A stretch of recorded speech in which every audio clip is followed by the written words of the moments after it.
Buenas tardes para todos. Espero que estén de lo mejor, que estén pasando súper bien. Aprovechando el día de hoy nuevamente el tema de las charlas, de los ciclos, del webinar que está ofreciendo la Facultad de Ciencias Veterinarias. También a que aprovechen esta oportunidad. Empezamos con este ciclo el día de hoy, mañana tendremos otro y el día de sábado también, que corresponde a la división del hospital. Para dejar en claro, voy a estar otra vez dando los tips de cómo vamos a estar organizándonos. El tema de una vez terminada la charla, una vez terminada la disertación, se van a estar evacuando todas las preguntas en este caso. Entonces, por favor, si pueden dejar en el chat las preguntas y luego la vamos a estar contestando todas en las medidas de las posibilidades. También quiero dejar en claro para todos los chicos, los estudiantes, el tema del formulario de evaluación, por favor, completen. Ya saben, hay 24 horas terminada la charla, se les va a estar llegando a sus correos. Si no le llegan a sus correos, por favor, les pido que miren también en el spam, en sus correos, por favor.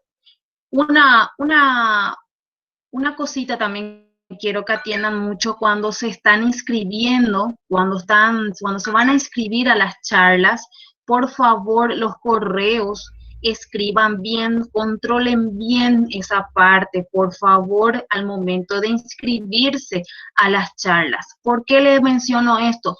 Porque no les llega entonces, si ustedes pasan un punto o una letra o no controlan bien, no les llega la invitación y tampoco no les va a estar llegando el formulario. Entonces, por favor, les pido que controlen esa parte. Entonces, de esa manera no vamos a estar teniendo ningún inconveniente. Para cualquier cosa, estamos también teniendo el correo de extensión, entonces nos vamos contestando las preguntas que vayan teniendo y aclarando también las dudas.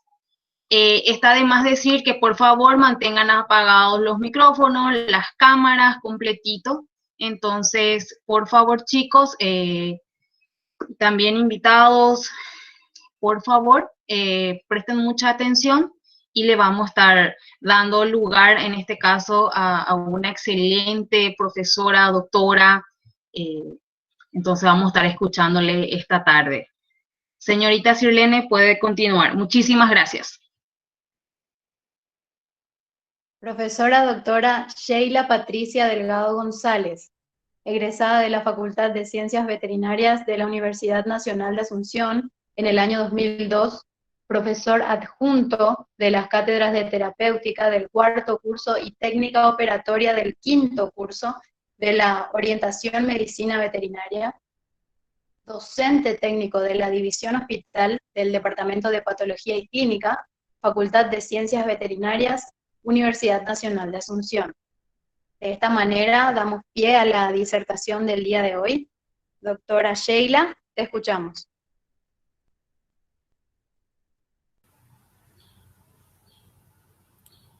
Muy buenas tardes para todos. Muchísimas gracias por participar de esta charla que hoy iniciamos, organizado por el Departamento de Patología y Clínica División Hospital con el apoyo del Departamento de Extensión. Quiero aprovechar también este momento para invitarles a la charla de mañana. Se va a realizar a las 16 horas y el tema a desarrollar será cesárea en hembras caninas, experiencias clínicas, manejo clínico y quirúrgico a cargo de la doctora Gabriela Pino. Y el sábado a las 9 de la mañana tendremos el desarrollo del tema resolución quirúrgica de hernia perineal en machos caninos mediante la técnica de transposición del músculo obturador interno y malla de polipropileno a cargo del doctor Jorge Argüello. Son dos temas súper interesantes y de hecho con el tema de hoy vamos a estar viendo toda la parte general, toda la previa a la preparación a un procedimiento quirúrgico, los cuales vamos a ir desarrollando más adelante. Voy a presentar a continuación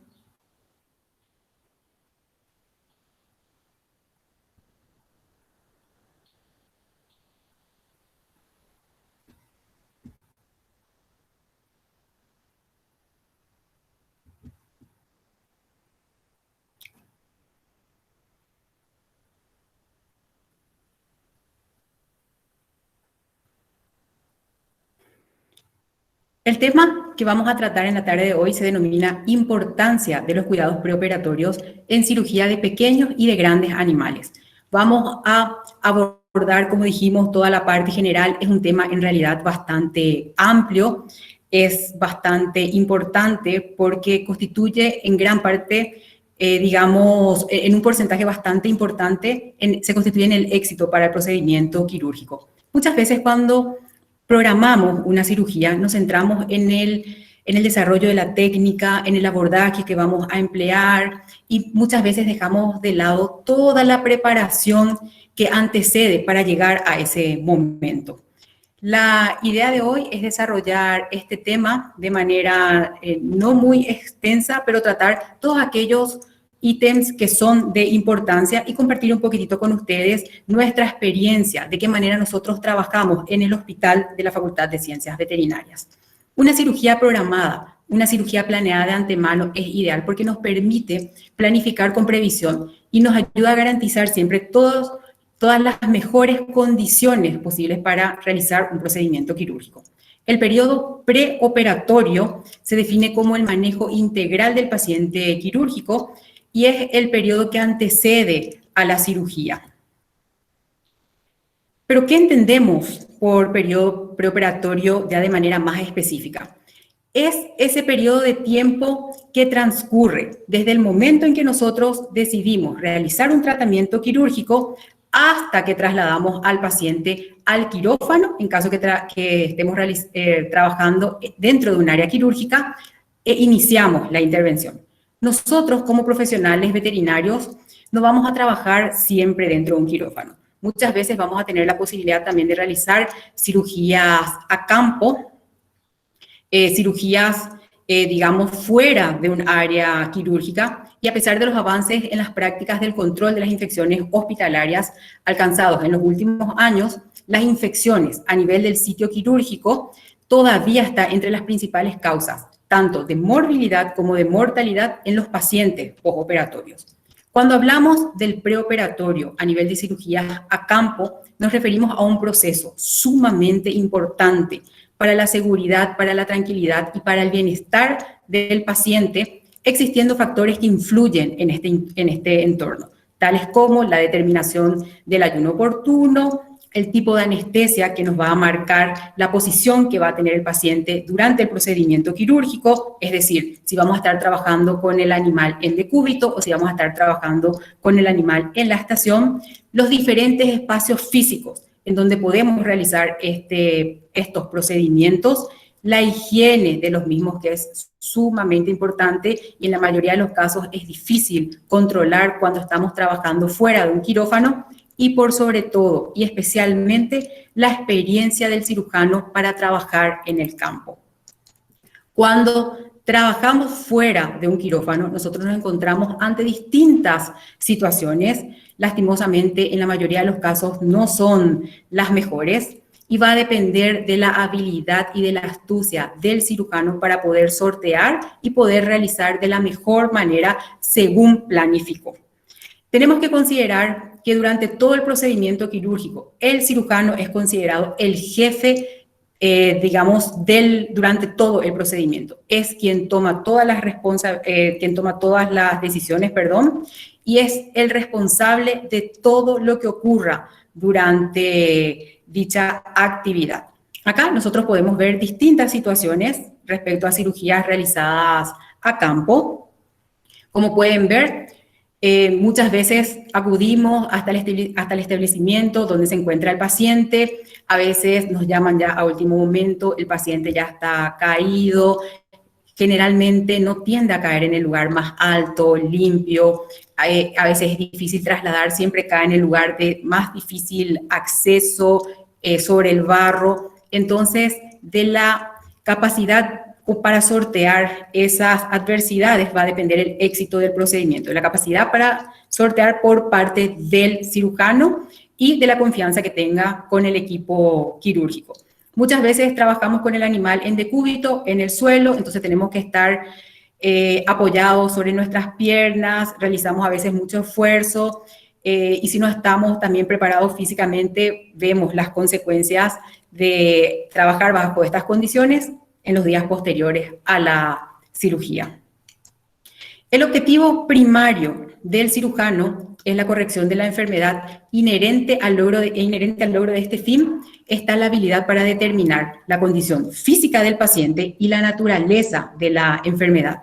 Al cirujano le caracteriza el tratamiento mediante la intervención física, es decir, el cirujano mediante una manipulación, mediante una excisión, una incisión, mediante introducción de un material extraño al organismo, va a realizar el tratamiento de una patología para permitir la curación del paciente o para darle mejores condiciones al mismo. Un buen cirujano debe desempeñarse en el antes, en el durante y en el después del procedimiento quirúrgico. Es decir, que tiene que acompañar todo este proceso y no centrarse solamente en la cirugía en particular hasta que se le dé el alta al paciente, es decir, hasta la completa recuperación del mismo.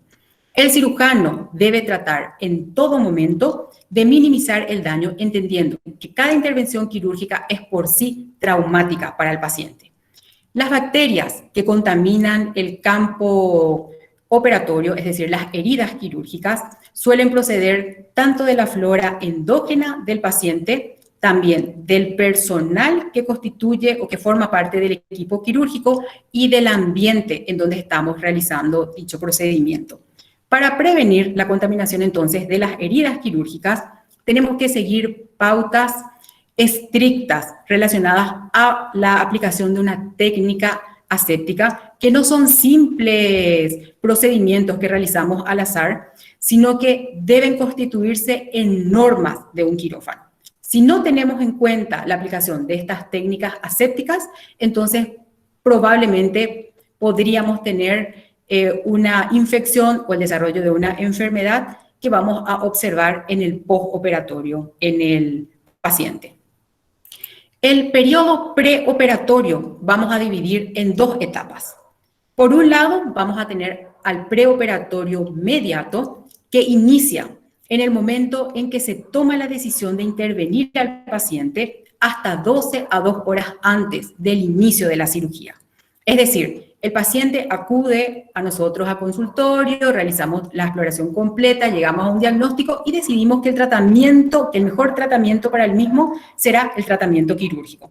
Conversamos con el propietario y en base a las condiciones programamos la cirugía toda vez que la misma nos permita, ¿verdad? Existen cirugías que son consideradas de urgencia, en donde está en riesgo la vida del animal, entonces muchas veces no vamos a tener tiempo de programar y de realizar todo este, digamos, periodo preoperatorio, ¿verdad? Sino que tenemos que tratar de resumir, pero igual tratar de cumplir en la posibilidad, en la medida de las posibilidades.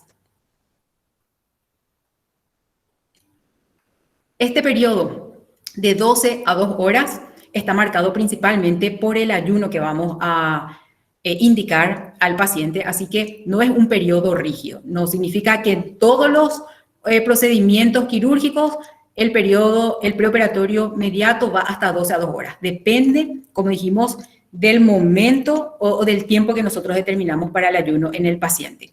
Los objetivos del periodo preoperatorio inmediato son la preparación clínica del paciente, la corrección de anormalidades que podría presentar el paciente, la preparación del cirujano y de los integrantes del equipo quirúrgico y la preparación y selección de todos aquellos materiales e instrumentales que necesitamos para la cirugía en particular. Por otro lado, tenemos al preoperatorio inmediato, que inicia 12 a 2 horas antes del momento marcado para el inicio del procedimiento quirúrgico hasta que el paciente es trasladado hasta la mesa de operaciones. El objetivo del preoperatorio inmediato es la preparación física del paciente y local del campo operatorio, como veremos a continuación. Todas estas operaciones, digamos, preoperatorias, vamos a englobar dentro de las denominadas preoperatorias, vamos a englobar dentro de las denominadas operaciones preparatorias, que son todas aquellas maniobras que se realizan antes de llevar a efecto la técnica operatoria propia de cada intervención quirúrgica. Estas operaciones preparatorias consisten en el manejo integral y de preparación del paciente, por un lado, la preparación del cirujano y de los integrantes del equipo quirúrgico y también la preparación del instrumental e inicia en el momento en que decidimos realizar esa cirugía o la terapéutica quirúrgica. La corrección la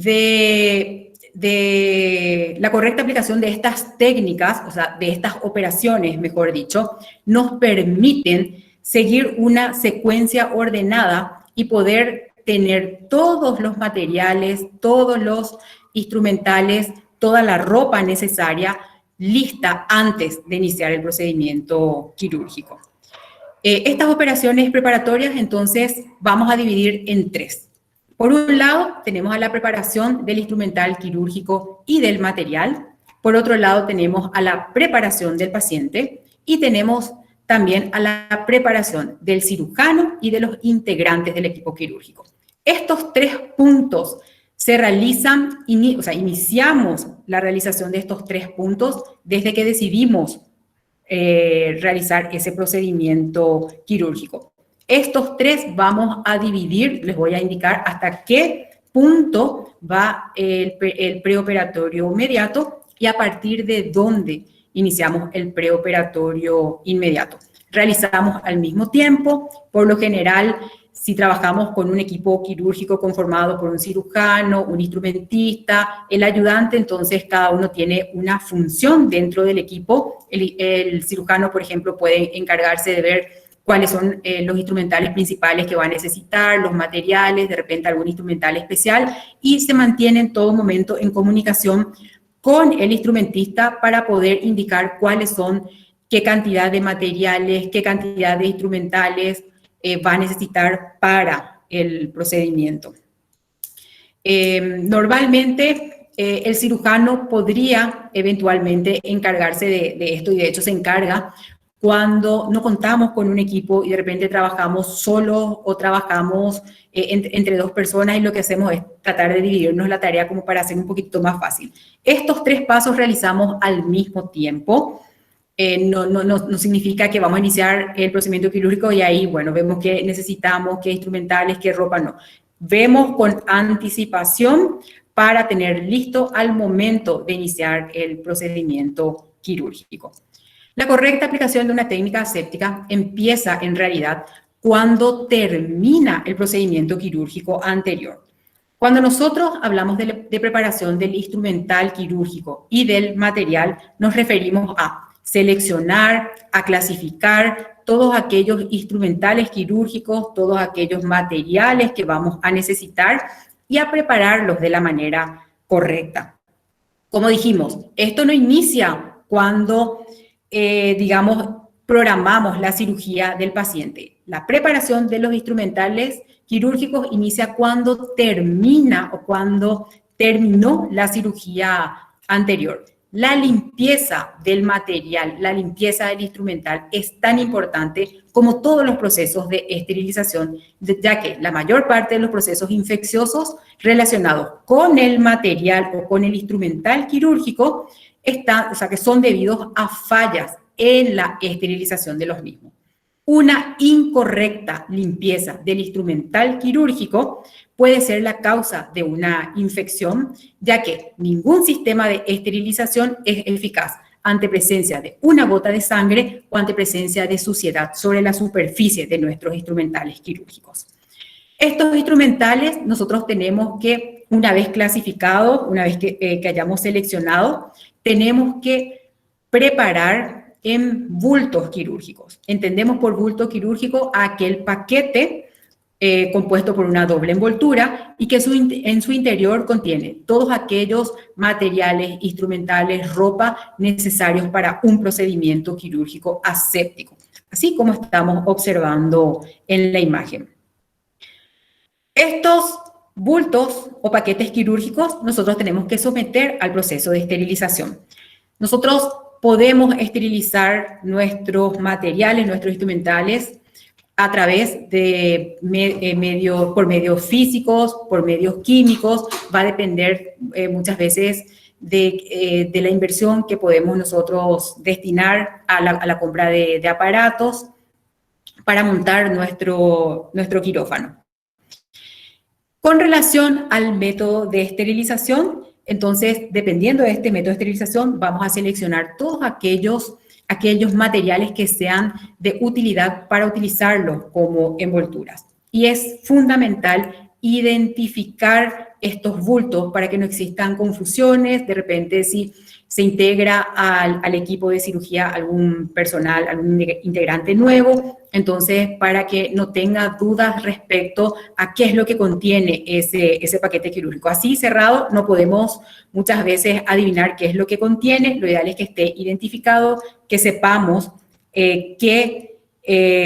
digamos, vamos a encontrar en el interior del mismo. No podemos nosotros abrir un bulto quirúrgico solamente para revisar a ver si es que tiene los instrumentales o los materiales que necesitamos para ese procedimiento. Esto no es adecuado. Si esto ocurre de manera intencional, si esto ocurre, digamos, sin querer, de repente estamos manipulando y se nos abre, entonces tenemos que volver a someter al proceso de esterilización. No podemos cerrar simplemente por más que no hayamos usado y volver a guardar dentro de la gaveta para su posterior utilización.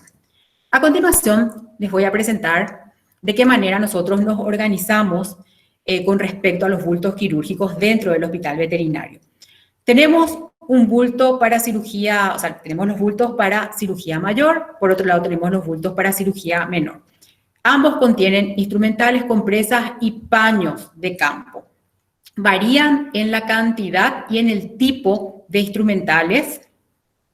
Lo importante es que esta lista, la descripción de la lista, digamos, de instrumentales, se encuentre sobre la gaveta, digamos, por la puerta de la gaveta o esté a disposición del instrumentista o de los integrantes del equipo quirúrgico para que ellos puedan consultar el mismo en caso que estén en desconocimiento para saber si esos instrumentales van a ser suficientes en cuanto al tipo, en cuanto a la cantidad para poder realizar sin mayores inconvenientes ese procedimiento quirúrgico. Nuestros bultos para cirugía tanto mayor como menor, tenemos también el bulto destinado a la ropa que va a utilizar durante el procedimiento quirúrgico el cirujano y el primer ayudante, son sometidos al proceso de esterilización mediante calor húmedo. Contamos con 2 autoclaves dentro de la sala de esterilización. Los autoclaves pueden ser de desplazamiento gravitacional, pueden ser de prevacío y pueden ser los autoclaves ultra rápido. Los autoclaves que nosotros tenemos en el hospital son de desplazamiento gravitacional. Tenemos el autoclave horizontal en la imagen inferior izquierda y tenemos el vertical. Los dos utilizamos dependiendo del tamaño y la cantidad de bultos. También contamos con una estufa para la esterilización por calor seco, el horno de Pasteur, pero hoy en día tratamos de utilizar lo menos posible por la cantidad de inconvenientes que representa su utilización. Sabemos que si sometemos nuestros instrumentales quirúrgicos a altas temperaturas durante largos periodos de tiempo, esto hace que se reduzca la vida útil de los mismos. ¿En qué caso utilizamos nosotros la estufa? Cuando tenemos un procedimiento de repente de urgencia, necesitamos algún instrumental especial, el mismo no se encuentra preparado, entonces preparamos el bulto de ese instrumental y lo introducimos a la esterilización mediante el calor seco. El tipo de envoltura que vamos a elegir tiene que estar en relación directa al proceso de esterilización. O sea, todo elemento que tenga que ser esterilizado tiene que ser correctamente empaquetado a fin de permitir que el agente esterilizador penetre al interior del bulto quirúrgico y una vez finalizado el proceso de esterilización se mantenga ese estado estéril. No existen grados de esterilización. Un instrumental quirúrgico o un bulto, un paquete quirúrgico es considerado estéril o es considerado contaminado. No existen grados. Y acá voy a hacer un ratito un paréntesis y me voy a referir a 3 términos que voy a estar empleando para que no exista confusión. Cuando utilizamos la palabra esterilización, nos referimos a la destrucción completa de todos los microorganismos que se encuentran sobre los instrumentales quirúrgicos, sobre la ropa de cirugía y sobre los materiales. Cuando hablamos de desinfección, nos referimos a la disminución de los microorganismos que se encuentran sobre superficies inanimadas. Por ejemplo, la mesa de cirugía, la mesa de instrumentales quirúrgicos. Y cuando hablamos de antisepsia, nos referimos a la disminución de los microorganismos que se encuentran sobre las superficies animadas. En este caso sería a nivel de las manos, del cirujano, de los integrantes del equipo quirúrgico y también cuando nos referimos al campo operatorio, la piel del paciente. Entonces son 3 términos que en cirugía utilizamos según de manera distinta según a qué nos estemos refiriendo, y quiero aclarar en este momento para que no cree confusión.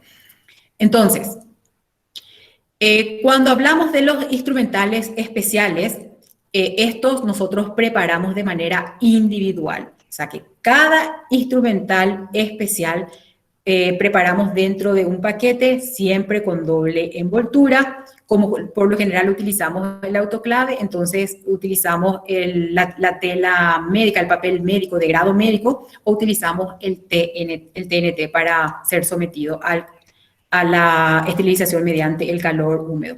Una ventaja del TNT es que presenta en su superficie unos poros bastante pequeños que al ser sometidos a altas temperaturas, a presión y a humedad, permite que estos poros se dilaten. Esa dilatación de los poros entonces facilita el ingreso del vapor al interior del bulto quirúrgico para que puedan ser esterilizados los instrumentales, la ropa o los materiales que contenga en su interior.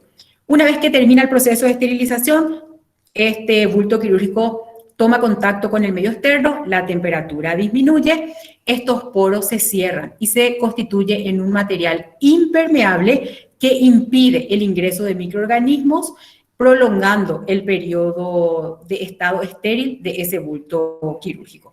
Estos envoltorios quirúrgicos, como dijimos, pueden estar fabricados de papel, el papel de grado médico, podemos utilizar polipropileno, podemos utilizar tela.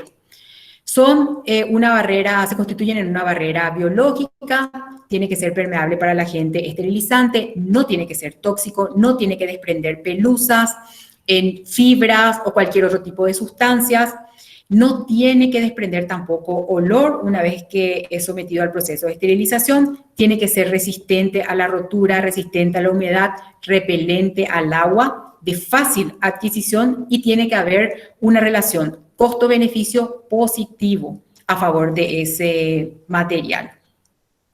¿Podemos utilizar las cajas metálicas para la esterilización? Es cierto, podemos utilizar, solo que estas cajas metálicas, las cajas de acero inoxidable, tienen que estar cribadas. Significa que tiene que poseer orificios en su superficie que permita el ingreso del vapor al interior de la caja para que pueda ocurrir el proceso de esterilización. Estas envolturas quirúrgicas nosotros tenemos que asegurar para que no pueda abrirse con facilidad. Utilizamos unas cintas especiales, no podemos utilizar cualquier tipo de pegamento. Estas cintas cambian de color una vez que son sometidas al proceso de esterilización. Las cintas son diferentes según utilicemos el calor húmedo o según utilicemos el calor seco. Un punto a tener en cuenta. Estas cintas solamente indican que ese bulto quirúrgico fue sometido al proceso de esterilización, pero no garantiza el estado estéril al interior del paquete quirúrgico. Tampoco tenemos que utilizar ganchos, alfileres o cualquier otro elemento cortante para fijar nuestro envoltorio, debido a que estos pueden llegar a romper el envoltorio. De esta manera se va a perder entonces la permeabilidad del mismo. Con respecto a los materiales, estos materiales están constituidos por las suturas que vamos a utilizar para reconstruir los distintos planos anatómicos, la hoja de bisturí, las sondas, los guantes. Estos materiales vienen esterilizados. Normalmente son sometidos a un proceso químico. Estos pueden ser esterilizados, por ejemplo, con radiación gamma, pueden ser esterilizados con óxido de etileno. Todos estos materiales tienen especificado en el paquete, en la parte externa, cuál fue el proceso de esterilización al cual fueron sometidos. Por ejemplo, si fueron esterilizados mediante la aplicación de óxido de etileno, entonces vamos a encontrar las iniciales EO. Si fueron esterilizados con radiación gamma, entonces vamos a observar una R en la parte externa del paquete. Todos vienen con una doble envoltura. Esa doble envoltura nos permite manipular la parte externa cuando retiramos del autoclave o cuando retiramos de la estufa, cuando colocamos dentro de la gaveta o cuando retiramos de la gaveta y llevamos hasta la sala de cirugía. Esta envoltura externa tenemos que retirar una vez que ingresamos dentro de quirófano y colocamos sobre la mesa de cirugía o entregamos al instrumentista y él ya con las manos enguantadas, guantes estériles, puede manipular sin ningún problema la parte interna del mismo, ¿sí? Entonces, esa es la finalidad de la utilización de la doble envoltura. Esta envoltura también tiene que ser secuencial, no tenemos que cerrar de una forma muy complicada para justamente favorecer la abertura de los mismos. En caso de que necesitemos esterilizar materiales que son termolábiles, nosotros podemos exponer a los mismos a las pastillas de formalina. Hoy en día cuesta muchísimo conseguir en nuestro medio estas pastillas de formalina. En el hospital por lo menos tenemos ya una última cantidad que nos había conseguido la doctora Gabriela Pino y que es sumamente útil para nosotros, es valioso y cuidamos muchísimo. Estas pastillas de formalina, lo que hacemos es colocar en un recipiente hermético. Estas se subliman una vez que toman contacto con el aire ambiental, y este gas tiene que tomar contacto con la superficie del material que necesitamos esterilizar. Necesitamos una exposición mínima de 12 horas para la eliminación de todas aquellas bacterias o microorganismos más sensibles y un periodo de exposición mayor que serían de 24, incluso 48 horas para la eliminación de aquellas formas resistentes, esporas, por ejemplo, ¿verdad? Entonces, esa es una alternativa cuando de repente tenemos un material termolabile ni a la estufa. Una vez que hayamos esterilizado, tenemos que, terminado esterilizado, tiene que ser colocado en gavetas. Dentro de estas gavetas deben ser colocados, por lo general se prefiere que sean de plásticos, tienen que estar correctamente identificados, además de la identificación en que se realizó el proceso de esterilización, de modo a ir utilizando los que fueron esterilizados en un periodo anterior y de esa manera, digamos, renovamos nuestros bultos quirúrgicos. Se recomienda no apilar con la finalidad de ahorrar espacio. El tiempo en que se consideran estériles estos bultos quirúrgicos es variable, ¿verdad? Va a depender mucho del tipo de envoltorio, de las condiciones de almacenamiento. En líneas generales podemos considerar por lo menos como un año ese estado estéril, toda vez que se hayan mantenido aquellas condiciones favorables para el almacenamiento, es decir, sin presencia de humedad, sin corrientes de aire, sin rotura o abertura del bulto o paquete quirúrgico, y en lo posible se recomienda que no estén expuestos a los rayos del sol. Un punto a tener en cuenta.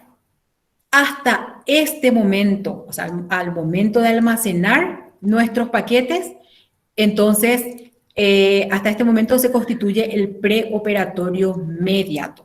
Desde el momento en que nosotros tomamos los bultos que necesitamos para la cirugía en particular y trasladamos hasta el quirófano, entonces inicia el preoperatorio inmediato.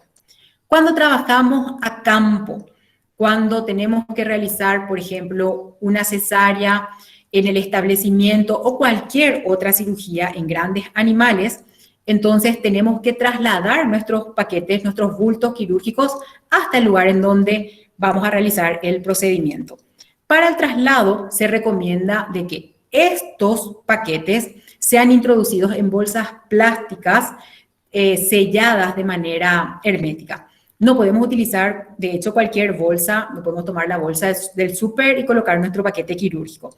Se recomienda que sean bolsas plásticas que no hayan sido utilizados con otra finalidad anteriormente y en lo posible sometidos a algún proceso de esterilización. Por ejemplo, podemos exponerlos a la formalina. Entonces, de esta manera trasladamos y evitamos cualquier accidente de abertura involuntaria, accidental, humedecimiento de la parte externa que pueda llegar a la parte interna. Va a depender de qué tan permeable sea nuestra envoltura, etc. Entonces, ¿pero qué pasa si estamos trabajando de repente a campo?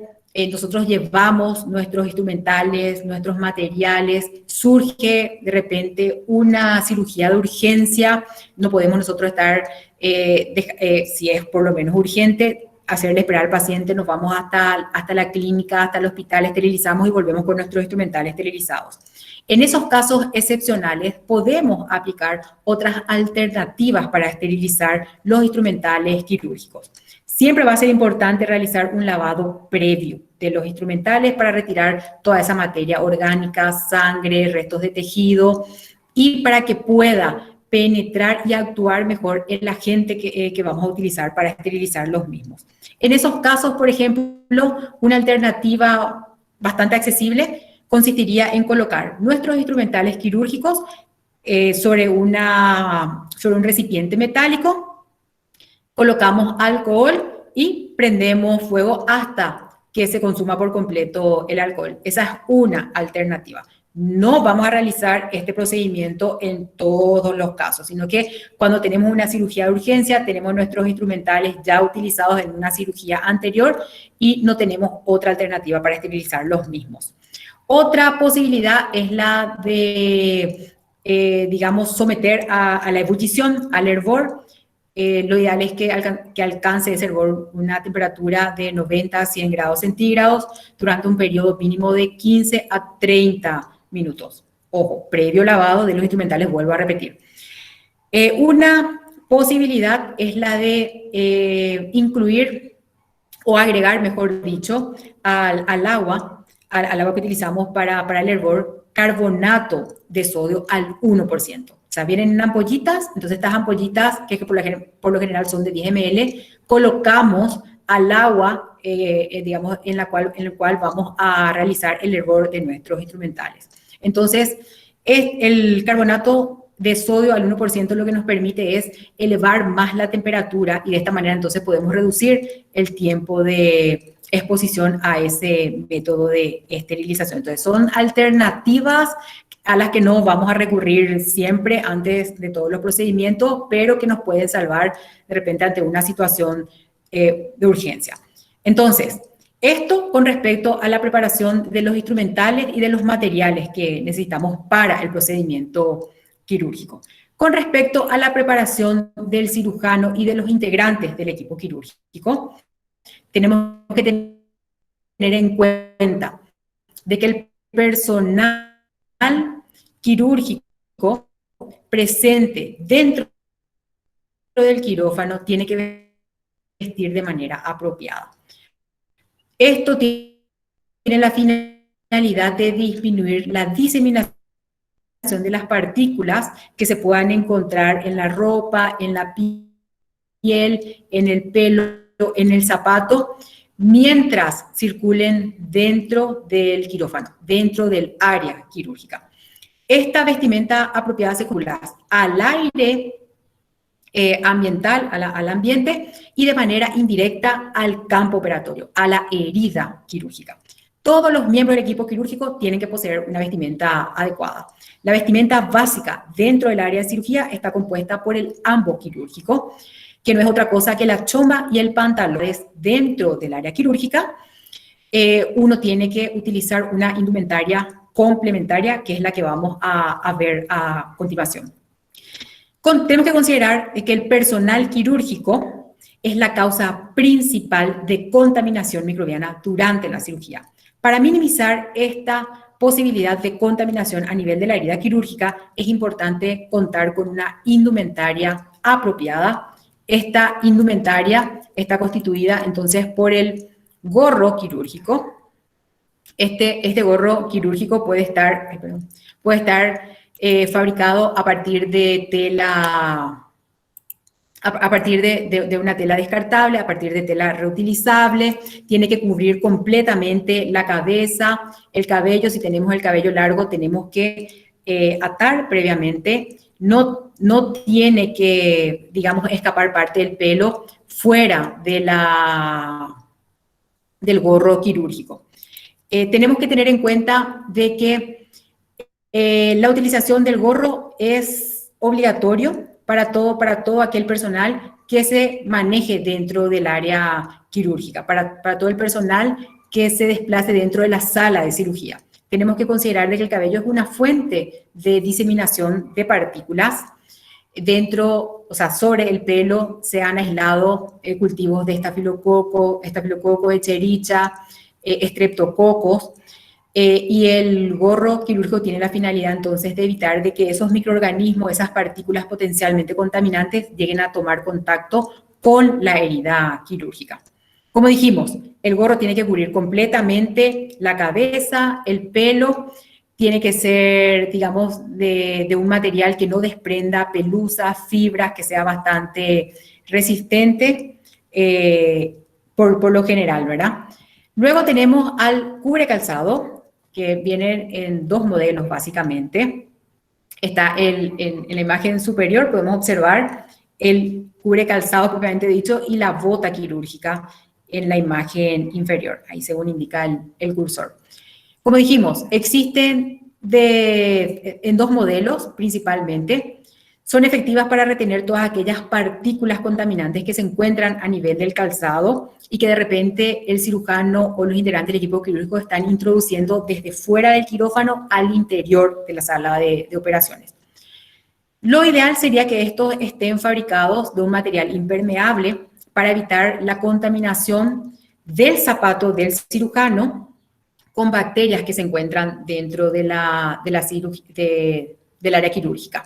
Este cubre de zapato puede ser entonces fabricado a partir de material descartable o también a partir de material reutilizable.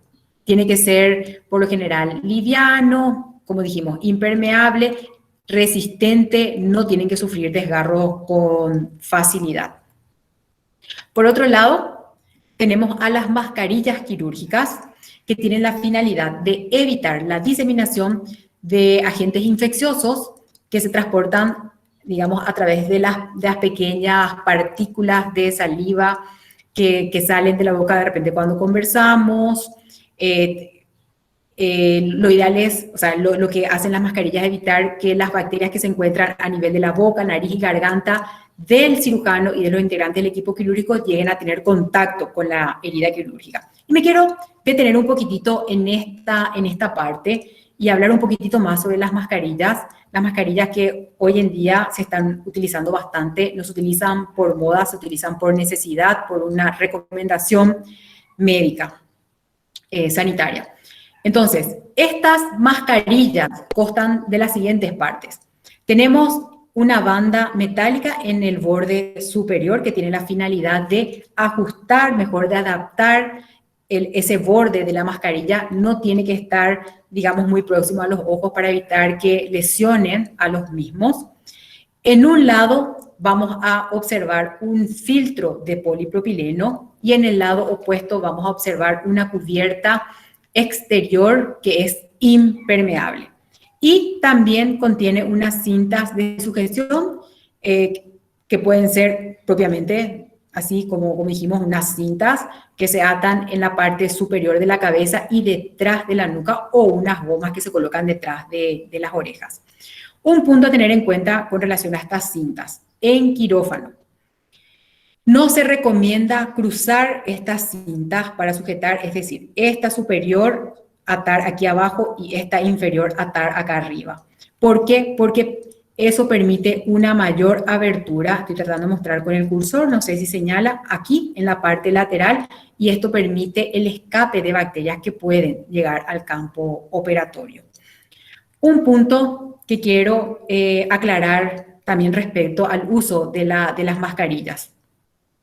La mascarilla, como dijimos, por un lado está compuesta por un filtro, por otro lado está compuesta de una cubierta exterior impermeable. Con el tema de la prevención del COVID, nos recomiendan utilizar la parte del filtro hacia afuera y la parte impermeable hacia adentro, es decir, que tome contacto con la nariz y con la boca. En cirugía utilizamos al revés, ¿verdad? En cirugía para el procedimiento quirúrgico, y esto quiero aclarar, dejar bien en claro. ¿Por qué?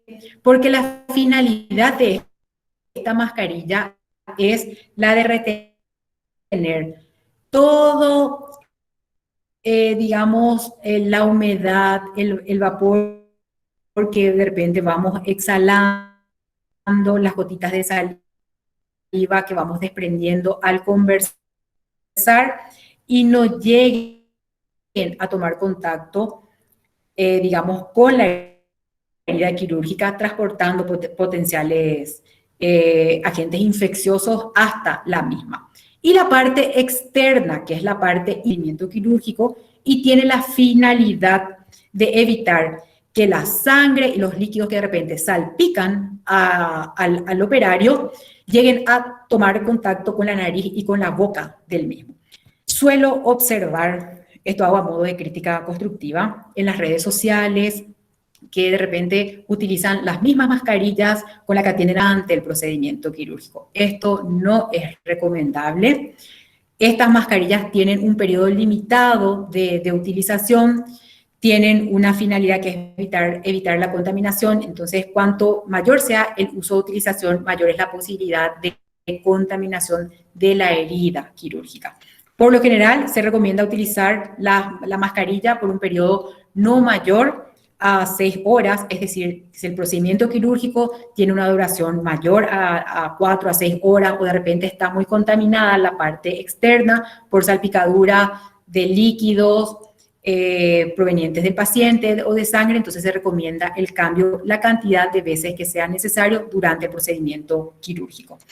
Esta mascarilla tiene que cubrir completamente, digamos, la nariz, la boca y el mentón.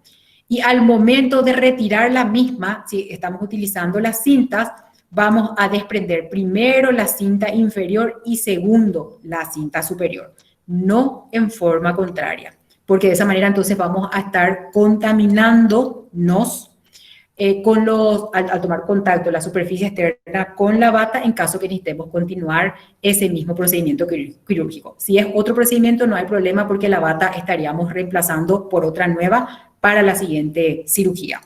Tenemos dos mascarillas que podemos utilizar dentro de quirófano. Por un lado, tenemos las mascarillas quirúrgicas, que es la que acabamos de describir. Estas mascarillas funcionan de dentro para afuera, es decir, el filtro, ustedes pueden fijarse en sus mascarillas quirúrgicas, van a notar que una parte, digamos, es opaca, el lado contrario, digamos, tiene un brillo porque es la parte impermeable. Entonces, esta parte más opaca, digamos que tiene un tejido más fino, es la que tiene que tomar contacto con la nariz y la boca, y es la que va a absorber y va a retener todas aquellas gotitas que se desprenden al hablar.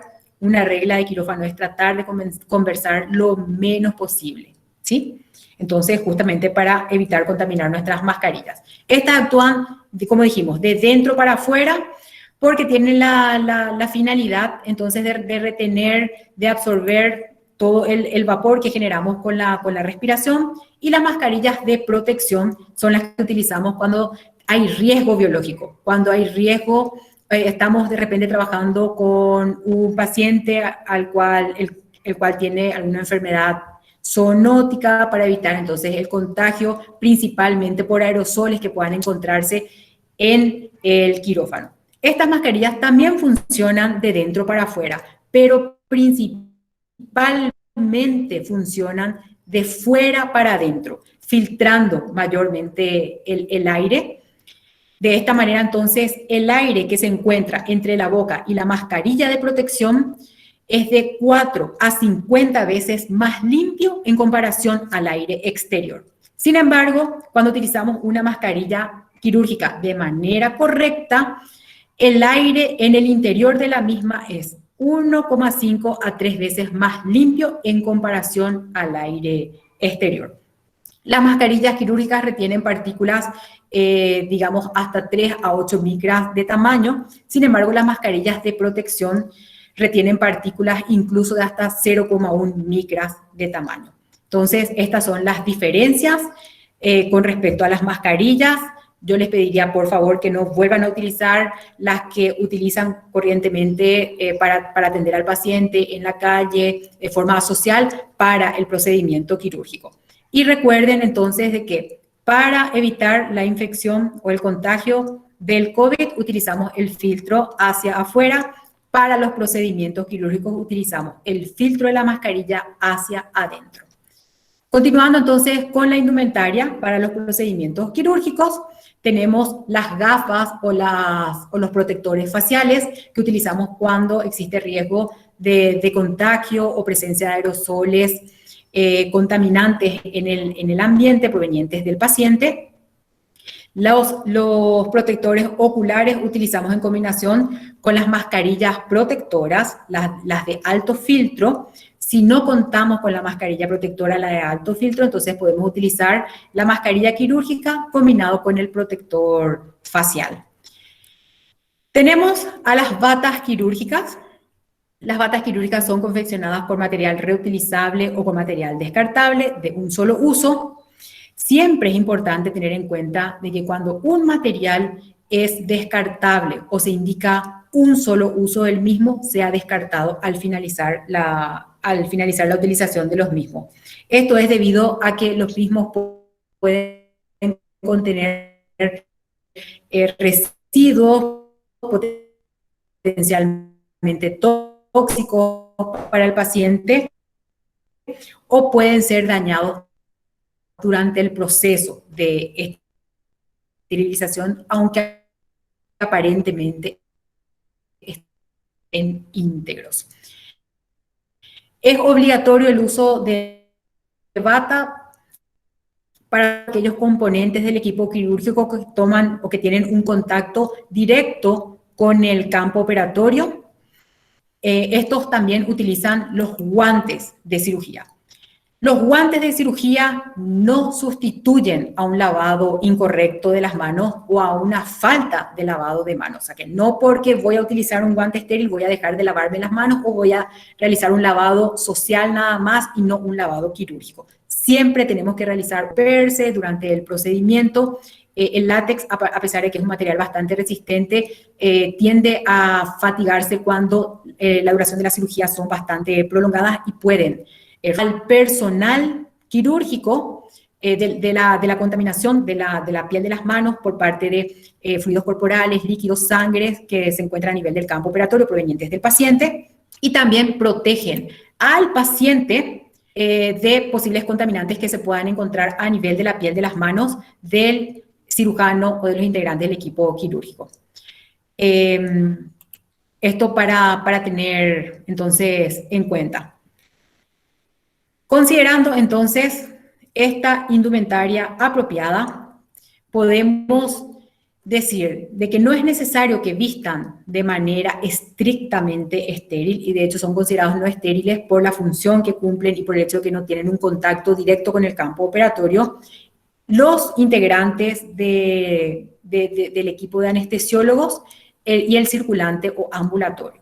Ahora sí, tienen que vestir de manera estrictamente estéril todos aquellos que toman contacto con el campo operatorio, con la herida quirúrgica.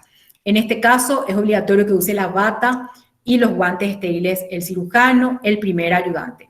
Si contamos con un mayor presupuesto y podemos proveer de bata al segundo ayudante y al instrumentista, sería ideal. Previo entonces a la colocación de las batas, tenemos que realizar el lavado de las manos. Hasta este momento, entonces, se cumple el preoperatorio mediato respecto a la preparación del cirujano y de los integrantes del equipo quirúrgico. A partir del momento en que el cirujano ingresa al área quirúrgica para realizar el procedimiento en particular, entonces inicia el preoperatorio inmediato. El cirujano y los integrantes del equipo quirúrgico tienen que vestir el ambo quirúrgico constituido por la chomba, por el pantalón. Se recomienda que la chomba quede o sea vestida dentro del pantalón. El pantalón puede tener gomas o cintas que se ajusten de manera cómoda para que pueda trabajar con confort durante todo el procedimiento quirúrgico. Además, tienen que contar con cubreboca, gorro quirúrgico y cubre calzado. En estas condiciones, entonces, el cirujano está listo para proceder al lavado de las manos, que es un paso fundamental y es obligatorio antes de todo procedimiento quirúrgico. El lavado de las manos vamos a realizar tanto dentro del área quirúrgica, dentro de un quirófano, como también fuera del mismo cuando realizamos cirugías a campo. En ese caso, entonces, vamos a utilizar agua limpia, si podemos contar con una manguera o con una canilla y poder elevar la manguera hasta el nivel de los hombros, sería lo ideal. Entonces, para evitar agacharnos y contaminar las manos al tener que estar bajando en un plano inferior y en un plano superior nuevamente para realizar el procedimiento quirúrgico. El lavado de las manos tiene como objetivos la eliminación mecánica de la suciedad y de la grasa que se encuentra sobre la piel, también la disminución de la población bacteriana transitoria y la disminución residual de la población bacteriana residente a nivel de la piel durante la intervención. Por eso es importante que el producto que utilicemos para realizar la antisepsia de las manos tenga un efecto residual bastante importante para que nos permita controlar los microorganismos que quedaron sobre la piel durante el procedimiento quirúrgico. El método de lavado de las manos podemos realizar de la siguiente manera. En primer lugar, entonces, es importante realizar el método de lavado tradicional. También vamos a encontrar en algunos libros como método de lavado social o método clínico de lavado. Consiste en retirar todos aquellos accesorios que podamos tener, reloj, pulsera. Se recomienda tener siempre las uñas cortas, no utilizar esmaltes para los procedimientos quirúrgicos, debido a que tomamos contactos con diferentes productos químicos. Estos productos químicos pueden debilitar ese esmalte y ese debilitamiento permite que se vaya desprendiendo y puede tomar eventualmente contacto con la herida quirúrgica y contaminar la misma. El lavado social o el lavado tradicional de las manos consiste entonces en colocar el jabón antiséptico a nivel de la palma de las manos todo el antebrazo hasta los codos, fregamos, retiramos la suciedad debajo de las uñas. Tiene la finalidad entonces de eliminar toda esa suciedad grosera, la grasa que se pueda encontrar sobre la superficie cutánea. Una vez que hayamos realizado el método de lavado tradicional, procedemos a realizar el lavado quirúrgico propiamente dicho. Podemos utilizar dos métodos. Tenemos por un lado el método anatómico cronometrado, el cual toma en consideración el tiempo de exposición de la piel a los productos antisépticos, y por otro lado tenemos al método de recuento de cepillados, quien además de la acción antiséptica del jabón, toma en consideración la acción física del cepillado sobre la superficie de la piel. Los dos métodos son válidos. El tiempo de exposición mínimo para realizar el lavado anatómico cronometrado es de 2 a 3 minutos. Como ideal sería alcanzar por lo menos 5 minutos en total. O sea, realizando el lavado de ambas manos. Con relación al método de recuento de cepillados, lo que hacemos es, y para ambos métodos, ¿verdad? Lo que hacemos es considerar la punta de los dedos. A cada dedo vamos a dividir en 4 partes, o sea, en 4 caras, ¿verdad? Tenemos una lateral, tenemos la que contacta perdón, con la palma, la parte dorsal y la parte, digamos, que está en contacto con el dedo siguiente, ¿verdad? Entonces, la punta de los dedos vamos a dividir en 4 lados cada dedo, luego tenemos la palma, el dorso y el antebrazo vamos a dividir en 4 lados igualmente. Lo que hacemos con el método, 30 cepillados en la punta de los dedos y 20 cepillados a cada lado de cada dedo, 20 cepillados en la palma, en el dorso, 20 cepillados en cada lado del antebrazo. Procedemos a realizar la misma maniobra en la mano opuesta.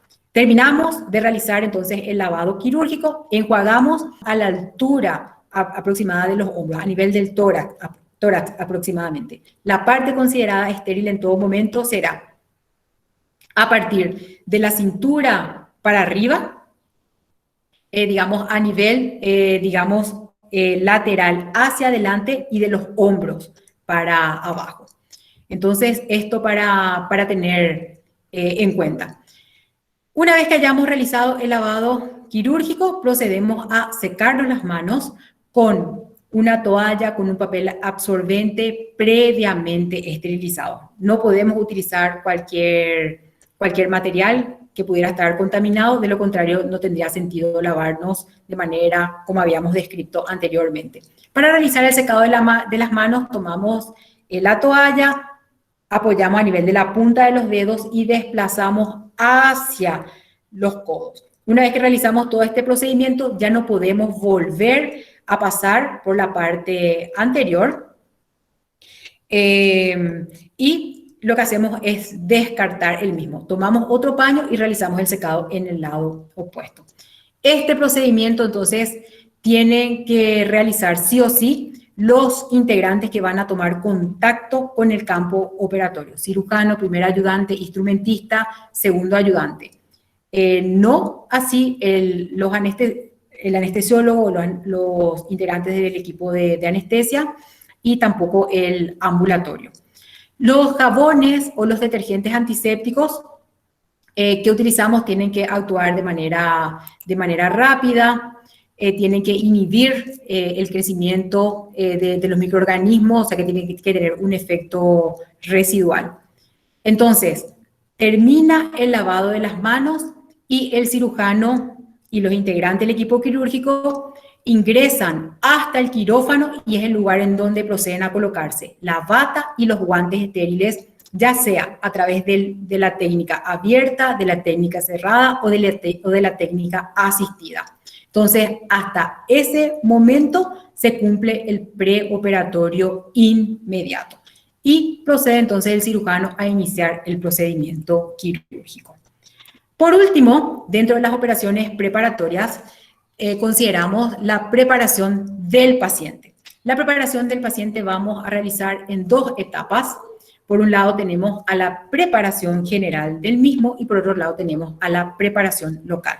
La preparación general se encuentra dentro del periodo preoperatorio mediato y la preparación local se realiza dentro del preoperatorio inmediato. Con respecto a la preparación general del paciente, es importante entonces realizar una buena anamnesis, realizar todas aquellas preguntas que serán de interés para llegar al diagnóstico, para poder determinar si existen otras patologías concomitantes, algún comportamiento en especial que nos va a ayudar a tomar ciertas medidas a aplicar en el postoperatorio. Por ejemplo, si el propietario nos cuenta, y de hecho esto nos vamos a dar cuenta durante la exploración en consultorio, cómo es el carácter del paciente, si el paciente es inquieto, si va a respetar de repente el vendaje, si va a respetar la restricción con respecto a la actividad física o no. Entonces, para poder considerar estos aspectos y ver cómo solucionar en el postoperatorio de modo a evitar complicaciones. Una vez que hayamos realizado la anamnesis completa, procedemos a realizar el examen físico. Esta exploración clínica tenemos que realizar respetando todos los pasos semiológicos completos, si es necesario y en la medida de las posibilidades. Bueno, me refiero en la medida de las posibilidades porque muchas veces cuando estamos trabajando a campo, realmente por las distancias, es un poco difícil realizar ciertos análisis que son sumamente importantes para poder determinar la condición general del paciente, pero siempre en la medida de las posibilidades es importante realizar un hemograma, ver cómo se encuentra la serie roja, la serie blanca, pruebas de coagulación sanguínea, también principalmente si el procedimiento que vamos a realizar va a ser bastante cruento. Esta idea ya tenemos según la cirugía, según la técnica que vamos a emplear. También es importante realizar pruebas de funcionalidad hepática o renal, dependiendo también esto con relación a los fármacos que vamos a utilizar y principalmente si estos se metabolizan o se eliminan a través de estos órganos. También, dependiendo de la especie animal, es importante realizar pruebas diagnósticas para poder determinar si el paciente posee alguna enfermedad zoonótica, para tener mayor cuidado. Esto es como cirujano, digamos, llevar esa responsabilidad, trasladar esa responsabilidad al clínico. Si el clínico no realizó lo de la especie, entonces como cirujano estoy obligado a solicitar por seguridad de los integrantes la realización de ese análisis en particular. Entonces es responsabilidad mía como cirujano, no del clínico que me deriva el paciente. Esto para tener en cuenta. También podemos realizar la estabilización del paciente en casos necesarios. Esto va a depender de qué tan urgente sea la cirugía, del tiempo que tengamos. Va a estar también relacionado a la patología que tenga el mismo. De repente, por dar un ejemplo nada más, si el paciente está con vómito, con diarrea, entonces es lógico que va a perder gran cantidad de electrolitos, va a perder gran cantidad de líquidos, entonces sería importante estabilizar al mismo antes de realizar el procedimiento.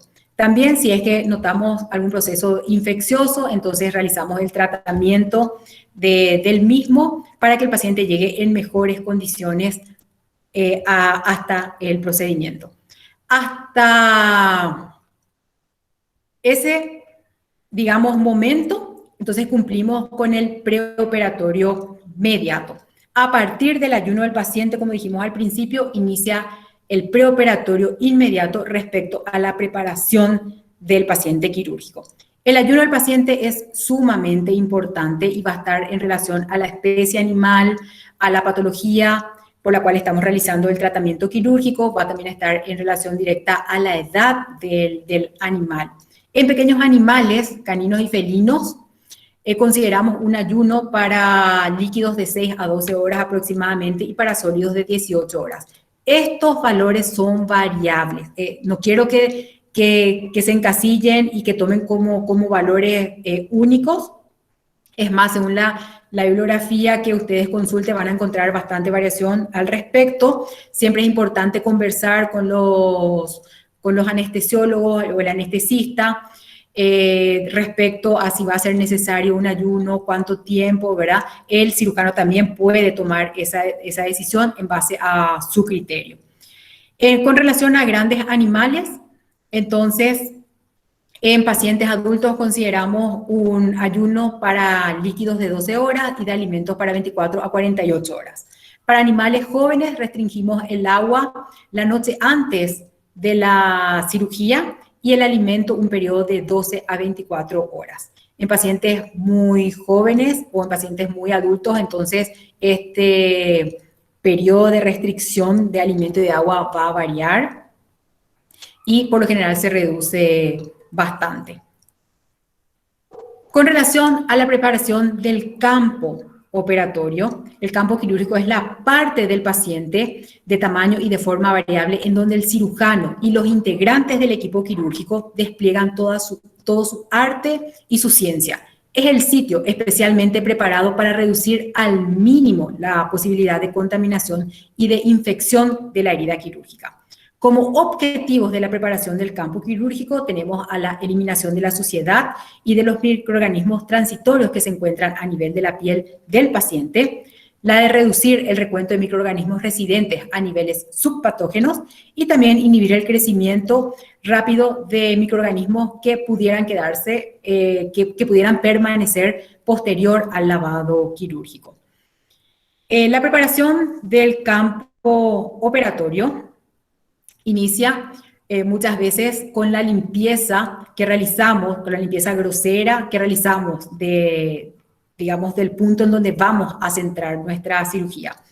En pequeños animales, causa mucha controversia si indicamos o no indicamos que el animal sea bañado o no 24 horas antes o próxima a la cirugía, debido a que algunos propietarios no toman en cuenta ciertas condiciones como la temperatura del agua, el secado rápido y a veces el paciente viene ya con problemas respiratorios. Entonces, va a depender de las condiciones, si el propietario va a ser lo suficientemente responsable o no, o para evitar este inconveniente podemos, digamos, no solicitar al propietario también que someta al baño al paciente 24 horas antes, salvo que esté muy sucio, etcétera.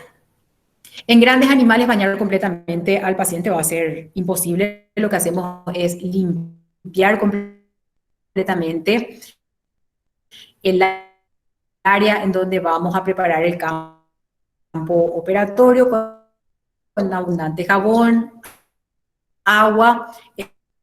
Esto realizamos no en el mismo lugar en donde vamos a realizar la en particular, sino que realizamos en otro lugar para evitar la acumulación de barro, de restos de pelo, etc. Una vez que hayamos limpiado, procedemos a realizar la tricotomía, que consiste en la depilación del campo operatorio. La tricotomía podemos realizar con rasuradora manual o podemos utilizar máquinas eléctricas.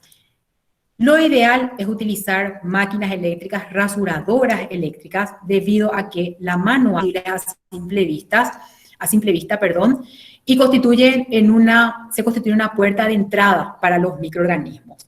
Antiguamente, 24 horas antes de la fecha programada para el procedimiento quirúrgico.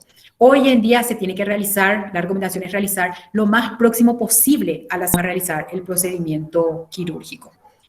Una vez que hayamos realizado la tricotomía completa, procedemos a realizar la preparación estéril, que comienza una vez que el paciente se encuentra en una posición adecuada. En grandes animales trasladamos, toda vez que el animal pueda ser trasladado, al lugar en donde vamos a realizar el procedimiento. En caso de que el animal ya se encuentre caído, lo que hacemos es tratar de cubrir con carpas y aislar la parte del campo operatorio del barro o de la suciedad, de los restos de pelo que de repente pudieron haber tomado contacto con el suelo. El lavado del campo operatorio realizamos con jabones antisépticos a base de clorhexidina, gluconato de clorhexidina al 2%, por ejemplo, o podemos utilizar jabones yodados, jabón yodo, por ejemplo, a base de yodo povidona al 7,5 o al 10%. Lo importante, si utilizamos productos yodados, es observar dentro de la composición la concentración de yodo libre. Se recomienda, o sea, que la concentración ideal para realizar la antisepsia al campo operatorio es aquella que contenga 1% de yodo libre dentro de su composición. El lavado del campo operatorio podemos realizar de la siguiente manera. Aquí observamos un paciente de la especie canina donde se realizó la tricotomía amplia de la pared abdominal ventral y se está procediendo en este momento a realizar el lavado del campo operatorio. En este caso estamos utilizando jabón iodado. Lo que hacemos es, considerando que realizaríamos que este sería el centro de la cirugía, lo que hacemos es apoyar una gasa embebida con abundante jabón, en este caso iodado o a base de clorhexidina, y lo que hacemos es realizar movimientos circulares. Voy a ver si el cursor me deja mostrar. Movimientos circulares de desplazamiento hacia lateral del centro del campo operatorio. Podemos realizar también movimientos lineales iniciando el primer paso en el centro del campo operatorio y luego vamos desplazando hacia los laterales, primero, por dar un ejemplo, el lado derecho y luego el lado izquierdo, o indistintamente, primero el lado izquierdo y luego el lado derecho. Lo que tenemos que evitar es pasar 2 veces por el mismo sitio debido a que estaríamos contaminando nuevamente. En este caso, la parte menos contaminada sería el centro del campo operatorio y a medida que nos vamos alejando del mismo, entonces se constituye en una superficie más contaminada. Para cirugías de tejido blando, se recomienda realizar 3 lavados en total. Para cirugías de tejido duro, se recomienda realizar 4 lavados en total. Un lavado está constituido por, la aplicación del jabón iodado o el jabón a base de clorhexidina sobre toda la superficie y el aclarado con alcohol. Aclarado significa el retiro de ese jabón utilizando en este caso alcohol. Para realizar el aclarado, el alcohol tiene que tener una graduación entre 70 a 96 grados. Si utilizamos ese alcohol como desinfectante, en este caso tendría otra finalidad su utilización, se recomienda utilizar una concentración mayor que sería entre 80 a 100 grados.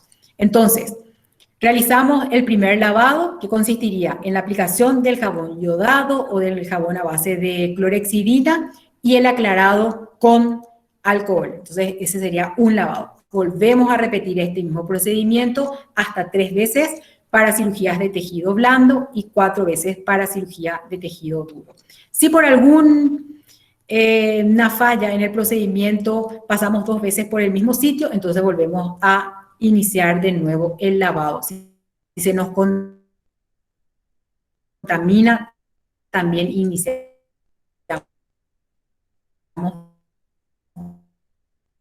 contamina de repente tomando contacto superficies no estériles, el campo operatorio ya lavado, entonces volvemos a iniciar de nuevo el lavado del mismo. Una vez que terminamos el lavado del campo operatorio, procedemos a trasladar al paciente hasta el quirófano y procedemos a delimitar el campo operatorio. Delimitar significa colocar los paños de primer campo, que son los que toman el contacto directo con la piel. Por lo general son en número de 4, son no fenestrados y son sostenidos con unas pinzas denominadas pinzas de campo o pinzas de Bathhouse. Sobre los paños de primer campo colocamos los paños de 3 y en caso de que realicemos cirugías a nivel de cavidad, entonces es importante contar con paños de tercer campo. En este caso podemos utilizar las compresas embebidas con solución fisiológica estéril a temperatura corporal y van a tener la finalidad, en primer lugar, de mantenerla y toma contacto con el ambiente, entonces disminuye la temperatura del paciente. Mantener la temperatura del paciente es vital durante todo el procedimiento quirúrgico. Entonces va a mantener húmedos aquellos órganos que toman contacto con el exterior y evitar el resecamiento de las superficies del mismo. Hasta ese momento, entonces, nosotros cumplimos con las preparaciones preoperatorias, tanto mediatas como inmediatas, respecto a la preparación del paciente quirúrgico. Cumplir con todas estas reglas son sumamente importantes. considerando de que siempre que se disrumpa la integridad cutánea, como ocurre en el caso de una cirugía, cuando realizamos el abordaje de una cavidad o cuando realizamos una incisión cutánea, los microorganismos tienen acceso a los tejidos que se encuentran en una posición, digamos, más profunda, en un plano interno. Las bacterias que contaminan los tejidos internos, las heridas quirúrgicas, provienen por lo general de la flora endógena del paciente, de los integrantes del equipo quirúrgico y del medio exterior. Para evitar la contaminación, entonces se deben seguir pautas sumamente estrictas para cumplir con una técnica aséptica. Estas reglas, como dijimos al principio, no son simples pautas, simples pasos que tenemos que cumplir, sino que son leyes dentro de un quirófano y su incumplimiento incrementa el riesgo de infección o de enfermedad en el paciente. Como dijimos, la introducción de estos microorganismos provienen de 3 fuentes: endógena por parte del paciente y exógena del medio ambiente y de los integrantes del equipo quirúrgico. Es imposible, de hecho, erradicar todos los microorganismos a nivel de la herida quirúrgica y mantener un campo 100% estéril, ¿verdad? Pero una técnica aséptica limita la exposición del paciente hasta un nivel de microorganismos que no sea dañino para el mismo.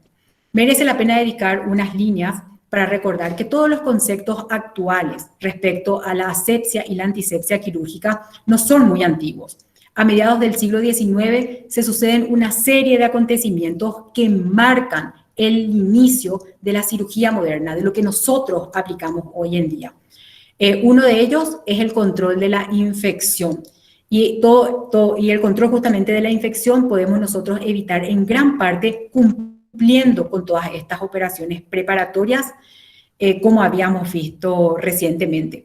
Semmelweis, en el año 1861, fue quien inició el lavado de las manos y hizo obligatorio entre un paciente y otro. Más tarde, Lister empezó a aplicar la pulverización, en este caso él utilizó ácido fénico, a nivel del campo operatorio, entonces para minimizar el riesgo de infección de la herida quirúrgica. Von Berman introdujo la esterilización a vapor y contribuye con el desarrollo de estas técnicas antisépticas, en realidad iniciadas por Semmelweis y por Lister. Michaelis más adelante propone el uso sistémico del gorro y de la mascarilla, así como de guantes que al principio eran de algodón y que posteriormente fueron sustituidos por los de goma diseñados por Halsted. Estas, digamos, técnicas o estos procedimientos, estas operaciones preparatorias constituyen componentes indispensables de una técnica aséptica. Siempre es importante cumplir con el lavado de las manos, con la preparación previa de la piel, previo a procedimientos invasivos, el uso de barreras de alta eficacia. Esto está conformado principalmente por la indumentaria correcta, completa y adecuada según la función que cumplimos dentro del equipo quirúrgico. La delimitación de áreas de actuación, el uso de los antisépticos y uso de material previamente esterilizado o sometido a desinfectantes de alto nivel. Todos estos componentes nosotros podemos aplicar con mayor facilidad y mayor comodidad dentro de un área quirúrgica, pero también cuando realizamos cirugías a campo. Como conclusión, podemos decir de que el manejo preoperatorio es indispensable antes de todos los procedimientos quirúrgicos por los siguientes motivos. Si aplicamos los protocolos de asepsia quirúrgica, estamos reduciendo en un 50% la posibilidad de fracaso. Es decir, tenemos el 50% restante de éxito respecto a ese procedimiento quirúrgico. Con relación al uso de guantes quirúrgicos, tenemos que considerar que estos no reemplazan una ausencia respecto al lavado de las manos o a una mala aplicación de los métodos de lavado quirúrgico de las manos. Tenemos que considerar beneficios al finalizar la intervención quirúrgica y de esta manera entonces se constituyen en potenciales contaminantes de la herida. Por lo tanto, el lavado de las manos se constituye en un paso esencial, importante, a base de clorhexidina al 2%. Podemos utilizar también jabón de yodopovidona al 7,5 o al 10%, considerando que la clorhexidina tiene tiene un costo un poco más elevado en comparación a la anterior. El lavado del campo operatorio reduce hasta un 80% la presencia de microorganismos que se encuentran a nivel del mismo. La indumentaria adecuada es sumamente importante, considerando que una persona que contenga la piel aparentemente normal desprende entre 100.000 a 30 millones de partículas por minuto, de las cuales 3.000 a 50.000 son microorganismos. Todo esto, como dijimos, es importante aplicar para cirugías de pequeños animales en áreas, digamos, de actuación controlada dentro de un quirófano, pero también a nivel de campo. Las cirugías a campo no tienen barreras y no por eso vamos a dejar de cumplir con estas reglas de quirófano, con estas leyes para la aplicación de una técnica aséptica. Y por último, me gustaría recalcar de que la mejora continua en las técnicas de la asepsia quirúrgica, la aplicación de las mismas y la seguridad del paciente son esenciales para el éxito de una cirugía. Muchísimas gracias por la atención. Entonces vamos a responder ahora las preguntas. En caso de que tengan dudas.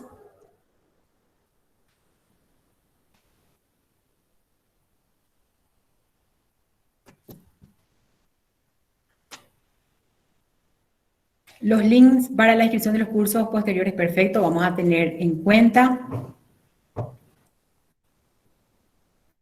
María Montserrat pregunta si puedo repetir el lavado de las manos. Perfecto. Con relación al lavado de las manos, Bogarim, cada mano, o sea que vamos a dividir en las siguientes partes. Vamos a considerar, en primer lugar, la punta de los dedos, ¿sí? Luego, a cada dedo vamos a dividir en 4 partes, o sea, cuatro caras, digamos, 4 lados, ¿verdad? 1, 2, 3 y 4, para cubrir la superficie completa, ¿verdad? De cada dedo, ¿sí? Luego tenemos la palma, tenemos el dorso de la mano y el antebrazo vamos a dividir también en 4 partes. Entonces, cuando realizamos el cepillado, tenemos que ir de manera secuencial, es decir, vamos a iniciar primeramente cepillando la punta de los dedos. Si vamos a utilizar el método de recuento de cepillado, serían 30 cepillados en total. Luego vamos a proceder a cepillar los dedos, la cara de los dedos. Entonces, 20 cepillados en una cara, 20 cepillados en la otra cara, 20 cepillados en la otra cara y finalmente 20 cepillados en la cuarta cara. Así vamos a realizar el cepillado en cada dedo, ¿verdad? Tratando de incluir también el espacio interdigital. Luego realizamos 20 cepillados a nivel de la palma, 20 cepillados a nivel del dorso y 20 cepillados en cada lado del antebrazo hasta el codo. ¿Sí? De esa manera entonces realizamos. Como dije, si vamos a tomar en cuenta el recuento de cepillado, serían 30 en la punta de los dedos y 20 para cada lado. Si vamos a considerar el método digamos, anatómico cronometrado, entonces serían entre 2 a 3 minutos. Lo ideal sería alcanzar por lo menos 5 minutos en total de tiempo para realizar el lavado de las manos. O sea, que toma en consideración el tiempo de exposición del producto antiséptico sobre las superficies para eliminar o reducir la carga de microorganismos más que la acción mecánica del cepillado. No sé si respondí tu pregunta, Bogarim.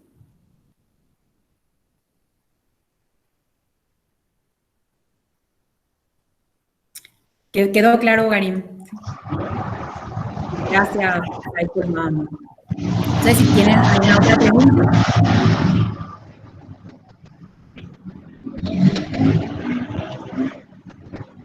¿Quedó claro? No tengo problema. Buenas tardes, doctora. Buenas tardes. Parece que quedó todo clarito. Excelente. Aparentemente. Excelente la charla, doctora. Ojalá. Ahí parece que hay más cirugías. Hay más preguntas, perdón.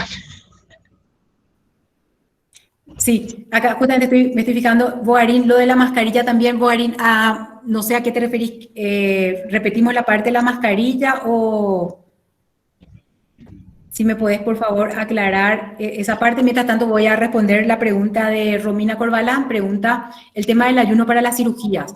¿Cuál es su objetivo y de qué depende para que varíe su tiempo en cada especie? Creo que es para que no haya regurgitación y si podría citarme más.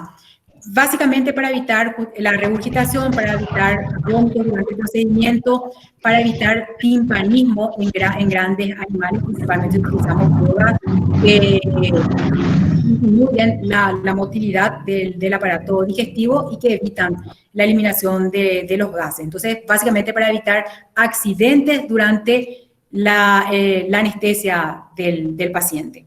Esa es la finalidad. Y el tiempo, no pregunto el tiempo, el objetivo. Boarim, no sé si me querés aclarar respecto a la mascarilla, específicamente el lado de las mascarillas. Perfecto. La mascarilla quirúrgica, la que utilizamos para los procedimientos, entonces tienen dos lados. Un lado que está constituido por el filtro y el otro lado que está constituido por una superficie impermeable. Pueden agarrar en cualquier momento sus mascarillas y van a ver que una parte es como más suavecita y la otra tiene la apariencia de un plástico. Algunos incluso vienen con colores distintos para poder distinguir con mayor facilidad, de repente no estar observando.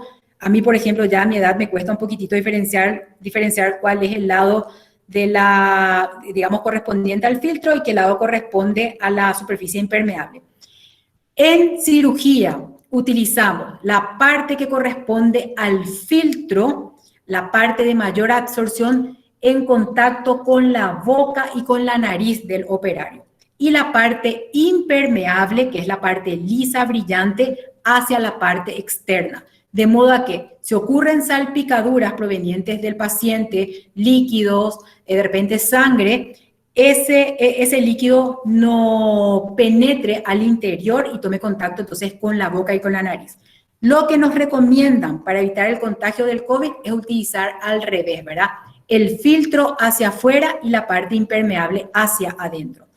En cirugía, entonces, el filtro hacia adentro y la parte impermeable hacia afuera.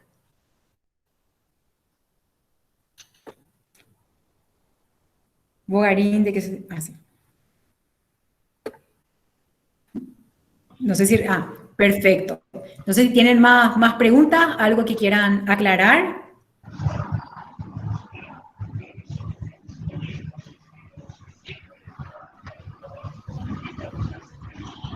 Muchísimas gracias a todos por los comentarios, muchísimas gracias por la participación. Espero que puedan participar de las siguientes charlas. Son temas sumamente interesantes lo que el departamento, lo que la división hospital está proponiendo.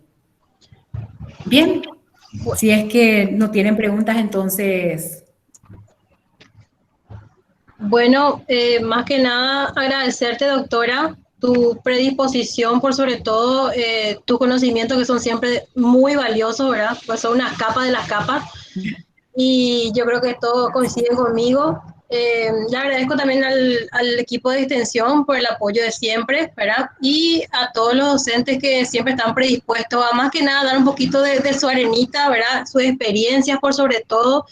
Y recuerden siempre cualquier duda, cualquier consulta que tengan, los docentes de nuestra casa de estudio están pero más que predispuestos a siempre asistirles, sean profesionales, sean máster, ¿verdad? Todo. Entonces siempre estamos colaborando con nuestros chicos y con obviamente los colegas, ¿verdad? Actualmente. Doctora, te agradezco demasiado, infinitamente, ¿verdad? Por siempre dar el apoyo, un granito de arena para nosotros. Siempre tener un orgullo profesionales como vos y como todos, ¿verdad? Y así como dice la doctora, no se pierdan las otras charlas que también van a estar geniales y aportando siempre como todos nosotros las experiencias más que nada, ¿verdad? Algunas consultas y dudas que podamos siempre aclarar, estamos ahí siempre. Nada, muchísimas gracias a todos y préndanse a las otras charlas que van a estar súper, ¿sí? Muchísimas gracias entonces a todos y les deseo que tengan excelente resto de jornada y a las órdenes siempre para cualquier consulta. Gracias. Muchísimas gracias a todos también, doctora Sheila, doctora Juliana, al lado de los doctores presentes también en esta tarde. Muy valiosa esta tarde que estuvimos pasando, aprendimos muchísimo, muchísimo, así que a todos muchísimas gracias por la participación. Cualquier cosa, así como estaban comentando ya los doctores, estamos a su disposición también. Hay algunas preguntas que creo que hay con referencia a las invitaciones, no sé si hay algunas preguntas.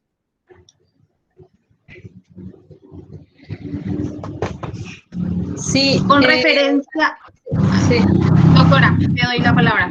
Sí, dice una consulta en las otras charlas. Sí, para cada charla hay un formulario y los formularios están en los flyers de cada charla. Entonces ustedes ingresan ahí y se inscriben para cada charla hay un formulario. Recordarles también que el formulario de inscripción se cierra un día antes al mediodía prácticamente, entonces siempre tener en cuenta eso, es a modo de organizarnos también de esta manera. El formulario de evaluación le estará llegando aproximadamente en 1 hora más o menos, entonces recordarles otra vez que el formulario estaría llegándole a sus correos. Si no le está llegando a sus correos, por favor revisen en el sector de spam, por favor. Entonces de esa manera también estarían completando. Van las preguntas que es para la validación de punto de extensión, va con la pregunta de la charla de hoy y más 3 preguntas de satisfacción. Estaríamos muy contentos de que puedan responder ese formulario. Desde ya, muchas gracias a todos. Le esperamos el día de mañana otra vez para seguir con este ciclo de charlas y aprovechar al máximo esta experiencia que está ofreciendo la Facultad de Ciencias Veterinarias y también así la división del hospital también. Muchísimas gracias, doctora. Que tengan un buen resto de jornada y nos estamos viendo oportunamente el día de mañana y el sábado. Gracias.